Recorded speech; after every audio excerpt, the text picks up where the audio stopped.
वालेकुम WhatsApp guys, कैसे हैं? अल्हम्दुलिल्लाह मैं भी ठीक हूँ, अल्लाह पाक का शुक्र है। तो दोस्तों आज वीडियो जिस टॉपिक पे बनने जा रही है वो है उन भाइयों और उन दोस्तों की रहनुमाई करना है जो कि दुबई में वीज़ा लगा के आ तो जाते हैं किसी भी कंपनी में, लेकिन वीज़ा लगने के बाद उन्हें अपने राइट्स का नहीं पता होता कि हमारे राइट्स क्या है वीज़ा लगने के बाद। जैसा कि इधर बहुत सारे लोग ऐसे हैं, पाकिस्तानी लड़के ऐसे करते हैं कि फॉर एग्ज़ाम्पल अगर सुनने में भी आया, देखने में भी आया, अगर कंपनी अपने वर्कर को सैलरी नहीं दे रही, 1 महीने नहीं देती, 2 महीने नहीं देती, तो लड़के क्या करते हैं, लड़के कंपनी से भाग जाते हैं, किसी और जगह मूव हो जाते हैं या किसी और जगह काम करते हैं जाकर, जो कि एक गैर कानूनी इकदाम समझा जाता है यूएई में। आप अगर एक कंपनी में आपका वीज़ा लगा तो आप दूसरी कंपनी में जा ही नहीं सकते। इसका बहुत सख्त तरीके से आपको रिएक्शन मिल सकता है गवर्नमेंट की तरफ से। तो होता यह है कि बाद में जो कंपनी का ओनर होता है वो उसका पासपोर्ट लेके शुरतिखाने जाता है, शुरतिखाने में जाके कहता है कि भाई मेरा लड़का भाग गया, अभी देखो आपने उसने कंप्लेन दर्ज करवानी होती है। उसके बाद आपको 3-4 स्टेप का जो बुरे इंप्रेशन है उनका आपको फेस करना पड़ेगा। नंबर 1, पुलिस आपका आईडी नंबर ब्लॉक कर देगी। नंबर 2, अगर आपको किसी भी पुलिस चेकिंग में पकड़ा जाता है तो फ़ौरन उसको पता चल जाएगा कि ये लड़का अभी इलीगल है। नंबर 3, आपके ऊपर जो जेल होगी। नंबर 4, आपके ऊपर फ़ाइन होगा। नंबर 5, आपको डिपोर्टेशन का सामना करना पड़ सकता है, मसलन कि आपको डिपोर्ट कर दिया जाएगा और बैन लग जाएगा, आप यूए में कभी भी नहीं आ सकते। तो चलें आपको 3-4 स्टेप ऐसे बताता हूँ कि अगर आपको कंपनी में इस तरह की मुश्किलात सामना होता है तो आपने करना क्या है, यहाँ आपके राइट्स क्या हैं कंपनी के ऊपर। नंबर वन दोस्तों, जो आप लेबर का एक कंपनी के ऊपर राइट्स है वो ये है कि कंपनी ने हर महीने के महीने अपनी लेबर की सैलरी बैंक में डालनी ही पड़ती है।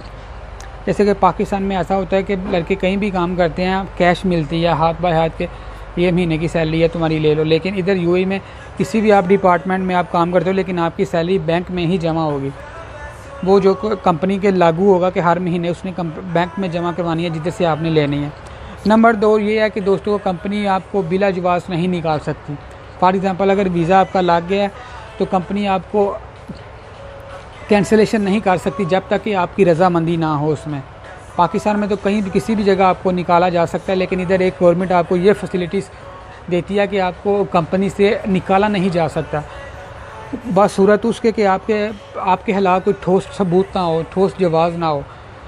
अगर फिर भी निकालना ही है कंपनी ने आपको, तो उसको लाजम 1 महीना पहले आपको वार्निंग लेटर देना पड़ेगा, जिसमें लिखा होगा कि आप 1 महीने बाद आपको कैंसिलेशन किया जाएगा, ये वजह बनी है, तो इसके दौरान आप किसी और जगह काम तलाश कर सकते हो। इसके लिए होता यह है कि वर्कर को सहूलत मिल जाती है कि वो किसी भी जगह दूसरी जगह जाकर अपना काम तलाश कर सकता है, इजीली जो मिल जाता है।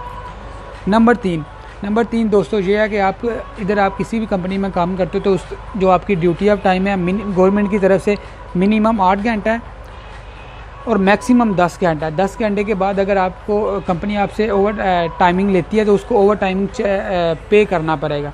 अगर ओवर टाइम काम करवाएगी तो उसको ओवर टाइम के पैसे भी आपको अदा करना पड़ेंगे। नंबर 4 ये भी लेबर के राइट्स में आता है। नंबर 5 ये है कि दोस्तों जैसा कि अगर आपकी 2000 सैलरी है तो आपको 2000 की सैलरी आप 1 साल बाद उसका आधा कर लें, 1000 बन जाती है। फॉर एग्ज़ाम्पल अगर आपने 5 साल काम किया, 5 साल काम करने के बाद अगर आप कैंसिलेशन जाते हो, अगर आपकी 5 साल के दौरान 1000 सैलरी है तो 1 साल का कितना बनेगा, 500। तो 500 को 5 साल के साथ डिवाइड कर लें। वो ये होता है कि आपकी जितनी भी सैलरी है उसका जो 50% है वो 1 साल के बाद कंपनी के ऊपर लागू है कि वो आपको बोनस देगी। लेकिन बस सूरत ये कि जब आप कैंसिलेशन जाएंगे, चाहे आप 5 साल बाद जाए, चाहे आप 10 साल बाद जाए। तो ये 4-5 राइट्स है जो कि लेबर के राइट्स हैं इधर यूएई में।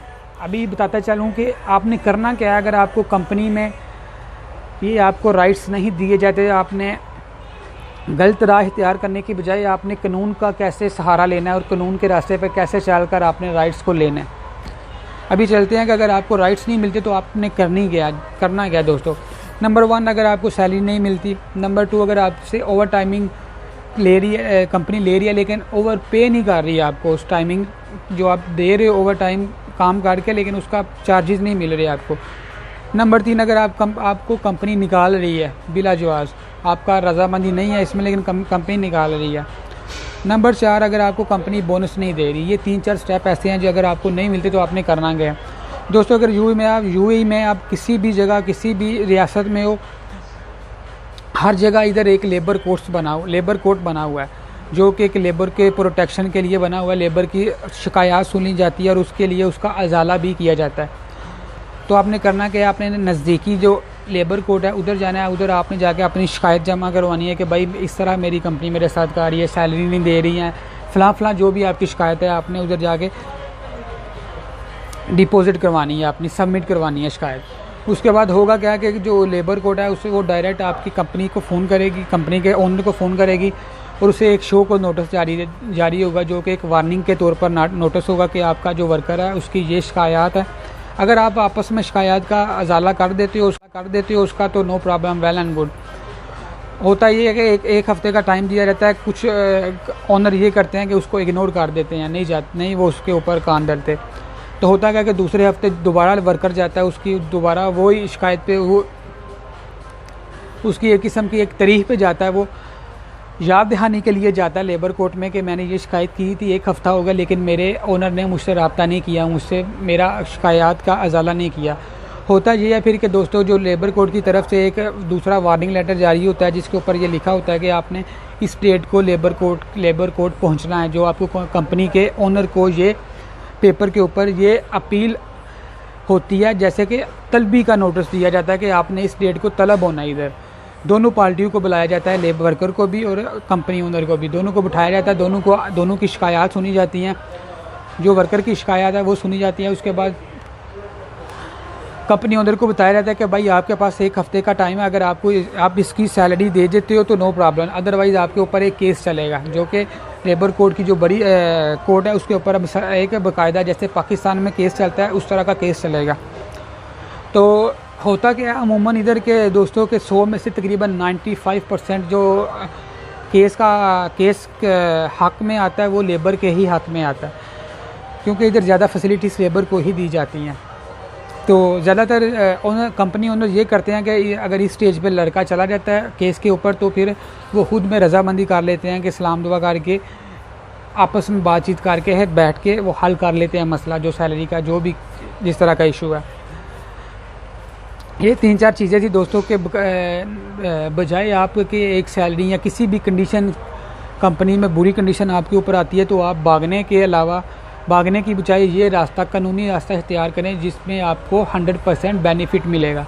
अगर आप भागते हो कंपनी से तो आपको चाहे 6 महीने की सैलरी नहीं मिली लेकिन गलत आप ही होगे और बहुत सारी मुश्किलात का आपको और आपकी फैमिली को फाइनेंशियल भी और वैसे भी मुश्किलात का सामना करना पड़ सकता है।